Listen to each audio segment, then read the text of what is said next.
Welcome to the WRAL Daily Download. I'm Brian Murphy, and today's deep dive conversation is with 99.9 The Fan's Adam Gold. We're talking about the Carolina Hurricanes outdoor game, the intense fan interest in it, and what it means for Raleigh as a hockey town. Adam, welcome to the Daily Download. Thank you for having me. The Hurricanes, the first place Hurricanes, by the way, will play the Washington Capitals on Saturday night at Carter Finley Stadium as part of the NHL Stadium Series, an outdoor game at a huge college football stadium in one of the NHL's signature events. This is a big deal. Oh, it's an enormous deal. I hope they're still in first place at the time of the game. We still have a few games before when we get there, but look, it says a lot about what this market means to the NHL. It says a lot about how this market has developed over the last several years. Gary Bettman does not give these things away. You have to earn these types of things. And I remember I mentioned it earlier when Tom Dundon, at his introductory press conference, when Dundon put the pressure on the league and said, we want one of those games. How do I get one? To the commissioner sitting right next to him. And Bettman just kind of chuckled. It's like, well, we'll see. But the team had to prove it at the box office, and they have proved it at the box office. So, yeah, we'll get to Raleigh as a hockey market here as we get into this. But let's talk a little bit about the outdoor game. Can you give fans, people who might be listening to this who don't know, kind of what to expect? Why is this such a big deal? Outdoor hockey is, in a way, a gimmick. They don't play a lot of games outdoors, right? There's basically 3 a year. They have a Stadium Series game, which is different from the Outdoor Classic in the Winter Classic, in that one is called the Winter Classic and the other is called a Stadium game. So there's that distinction. But and they play a Heritage Classic, and they have done that for a while, and it's usually in Canada. It's just a completely unique animal. We don't play in controlled environments that we do during the course of a regular season in an arena where there are 18,000 people. This is a completely different animal for the players who have to deal with different sight lines, different conditions. It's generally not 75 degrees in an NHL arena, right? Down by the ice, it's generally around, 50 degrees above the ice. So you don't have to deal with these things. It generally doesn't rain. That would be bad for the stadium game, by the way. It generally doesn't snow inside an arena, which we had in the very first Winter Classic when Buffalo and Pittsburgh played in Buffalo. It snowed. And that was awesome. I mean, it made a great television. Yeah, but bad for the game because it slows the game down. Snow is not great to skate over, and the puck doesn't travel as well. So all of the elements, the sight lines, or the depth perceptions are also different. So there's just a lot of things to negotiate. But it just says something about the franchise. And because this is so unique, the fans have really responded. I mean, we're expecting a crowd of 55,000. Yeah. The Canes sold out of their allotment of 19,000, their original allotment of 19,000 tickets in like 3 hours. Yeah. You see the buildings around Raleigh with the murals of Carolina Hurricanes players. It does seem like everybody has sort of bought into this event. It was never going to be a doubt. I mean, I know how this announcement came. We got it like a year ago. But the truth is that we knew about this before the pandemic. And I'm trying to remember, it was the year of the pandemic because we already had the outdoor game, and then the league shut down. And it was then that it was announced that the Hurricanes would get the next one. So we go back to February of 2020 when the announcement came that the Hurricanes were going to get the February 2021 game. And of course, we didn't have anything like that. And the Hurricanes also backed away from the following year because they were unsure of whether or not there would be any restrictions. They didn't know. We didn't know when we would be back to normal. So the team told the league, hey, if you want to give it to somebody else next year, that would be fine with us, and we'll get the following year. So we always knew it was going to happen. But I started writing about this when Tom Dundon started pushing for it, and somebody who I'm not going to say is responsible, but has his finger on the pulse, Scott Dupree of the Greater Raleigh Visitors Bureau. It's called something else now, and I apologize for getting the name wrong. But he told me then, like, come on, we do big events as well as anybody. And they do. And we love events. So this was never an issue. The Hurricanes, average attendance has jumped about 4,000 fans in just the last 4 years. Obviously, they're having a lot of success on the ice. But this is more than a hockey game. It's an event. I mean, it's a week-long series of events down there at PNC and in downtown. What is it about that event aspect of it, maybe more than the hockey, that says, I got to go to this? It is about, I want to be there. I want to say that when 55,000 people packed Carter Finley Stadium, that I was one of the 55 or 2 or 4 of the 55,000 people who were there. To me, it was a big enough deal that I made sure that I got 2 tickets for my 2 kids. I'm going to be there as a part of the working media, and I'll be right by the rink. Our broadcast location is right by the rink, so I'll be rinkside for that. My kids are going to be in the upper deck. I think section 10. Leave them alone. I wanted them to be able to say that I was there when, in a way, Raleigh, North Carolina hit the big time of the NHL. You want to hear something strangely ironic or coincidental? So the Hurricanes have played however many home games this year. Let's just say it's 25. I think it's roughly that number. They have had less than 18,000 people in the building one time this year. And it was about 16-4 for a game against the Capitals. So they're going to have the lowest attended crowd for Washington, and by almost 4 times the most attended crowd. And I think that speaks to just how unique this is. It's 2023.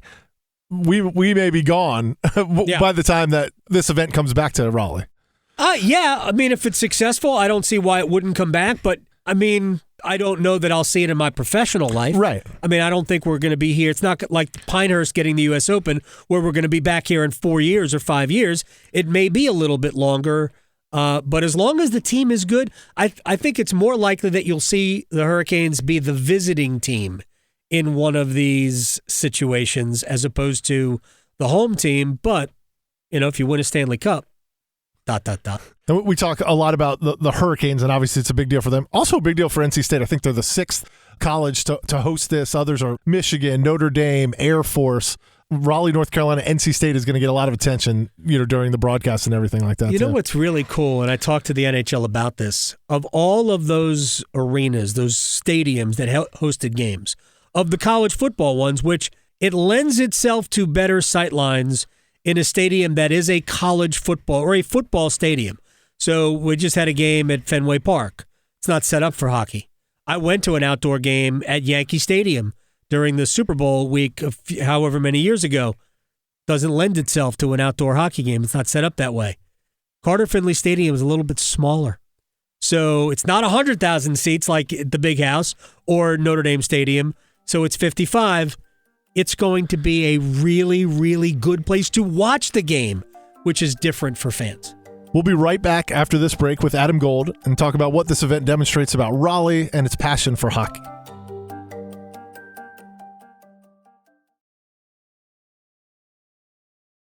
Welcome back to the WRAL Daily Download. I'm Brian Murphy, and he's Adam Gold, and we're talking Carolina Hurricanes hockey and Saturday's outdoor game. This is the Hurricanes' 25th anniversary season in North Carolina, and yes, we have a podcast for that. Check it out, wherever you get your podcast. Hosted by Adam. And for those unfamiliar or too young to remember, the Carolina Hurricanes used to be the Hartford Whalers, a beloved, if not sad sack, kind of NHL franchise.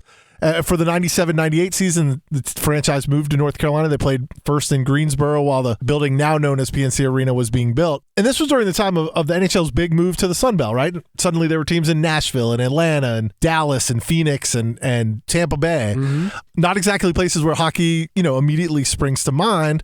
And Raleigh, I think, faced even more derision than some of those other places because we don't have another pro team. It's not a market like Miami where, we know they can support a pro team.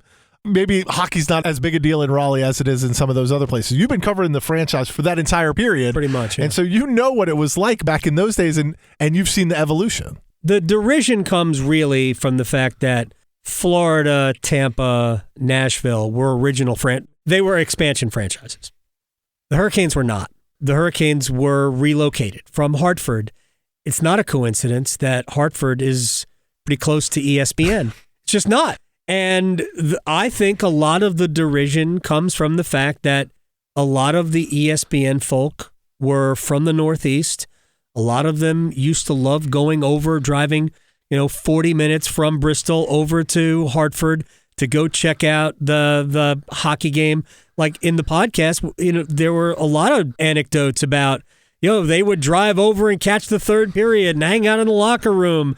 And Glenn West is like, I used to play golf with Carl Ravitch all the time. So it was ESPN's hockey team, basically. It really was. Look, I understand it, and there's always some bitterness when a team relocates, right?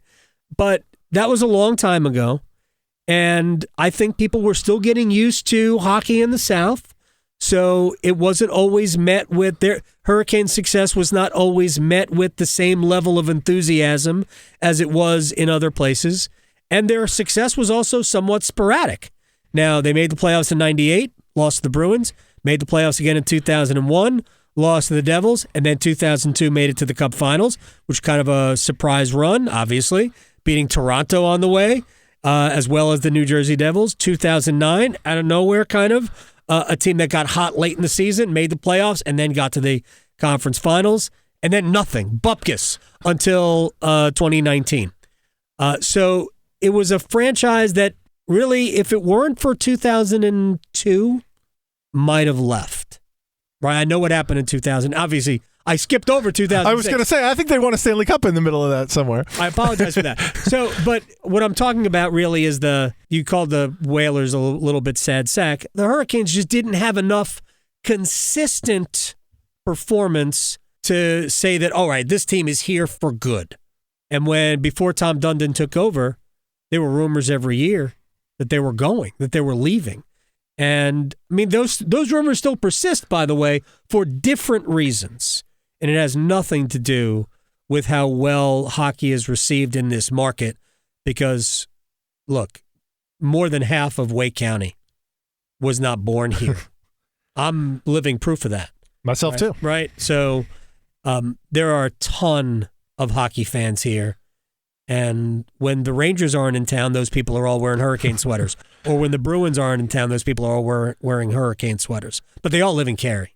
And you mentioned owner Tom Dundon, certainly Rod Brindamore, the coach, Don Waddell. This run of success seems to have maybe come at the right time and sort of galvanized that fan base and turned it into the Hurricanes are likely going to finish in the top 10 in attendance this year. I mean, isn't it amazing? Raleigh is a hockey market now. I mean, there's no doubt about it. I would say it's always been a hockey market. It needed time for the roots to take place, and during the times where the roots needed to kind of flourish, they went in the wilderness. So if you think about it, for a franchise that didn't have like real, even going back to Hartford, the only reason why the Whalers made the playoffs all those years in many cases was because they had to take 4 from the division, right? Because that's the way it worked. And there weren't as many teams back then, as well. But 98, 01, 02, 06, 09, that's not a bad run. But to go from 9 to 19 with nothing, that's bad. And that's a generation. You've lost a decade of fans. It took a while for the fans to leave, too. The fans came back faster than anyone, myself included, would have expected. But I did expect them to come back because I knew they were here. They just wanted a reason to fall in love again. And we can mention all the names. You already mentioned the most important person. It is the head coach. There is no question that Rod Brindamore becoming the head coach it's the seminal moment of this franchise. He reestablished this team as a bona fide NHL hockey destination. And that will all sort of culminate Saturday with this outdoor game. I want to, in our closing minutes here, talk about the future a little bit. PNC Arena, could soon be getting a facelift worth hundreds of millions of dollars. Yep. The folks who run the building certainly want to secure what you were talking about, a long-term lease from the Hurricanes who want some of their own things out there by the arena, use some development, other things. The future of the Hurricanes, I think we've moved past the part where we're always talking about could they go to Quebec or could they go here, could they go there? What is needed? Certainly a Stanley Cup would help, I think, as we've mentioned, but 25 years, they've established those roots. What will it take to sort of bring in the next 25 years of the Hurricanes? Well, I would argue that the Stanley Cup and what is needed are separate. Because they could win a Stanley Cup this year. But if those other things don't happen, they could still go. Now, it wouldn't be to Quebec. I'll be perfectly honest. The only place I would be looking at would be Austin, Texas, is if this team left. Austin is a market that wants hockey. Houston doesn't really want hockey. The guy who owns the arena in Houston doesn't want hockey. They need to get another arena. What this franchise, what this market needs, is you alluded to the upgrades to PNC Arena, and not just some development around PNC Arena, but the development. So you're talking about hotels, retail, residents, right? Entertainment spaces. You need all of that. And I think all of it will be agreed to at the same time. We're not going to see, well, if you do this, then I'll do this. That's not the way it's going to work.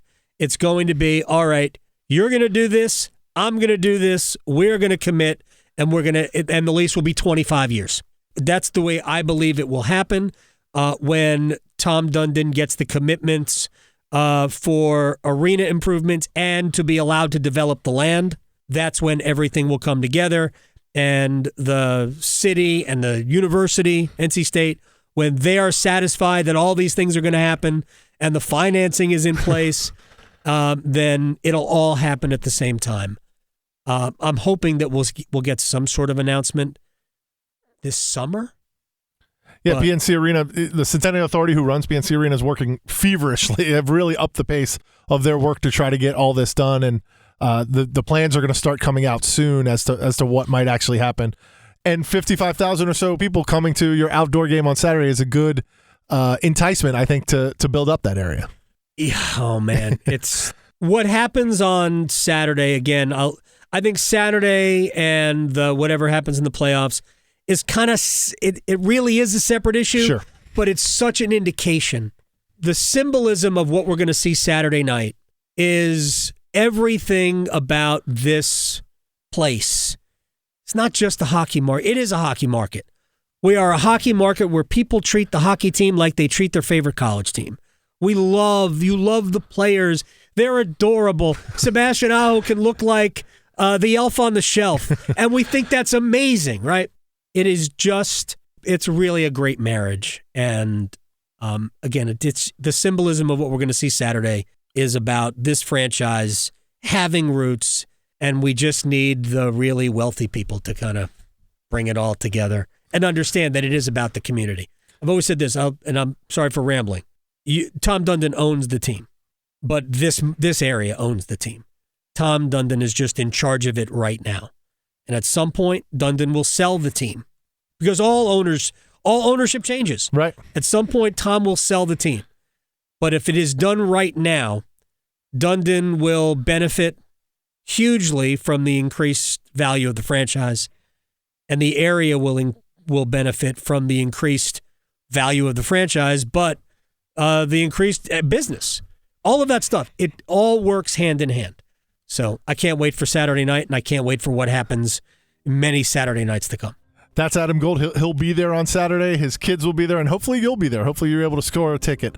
Thanks for listening to the WRAL Daily Download and making us part of your morning routine. If you like what you're hearing, please rate us on Apple Podcasts or wherever podcast app you use. Adam has 2 podcasts about the Carolina Hurricanes. Canes Corner follows the Canes through the season with an episode after each and every game. And the Canes' 25th anniversary is a special 9-episode series on the Hartford Whalers' surprising move to Raleigh. You can find Canes Corner and Canes' 25th anniversary in Apple, Spotify, or wherever you listen.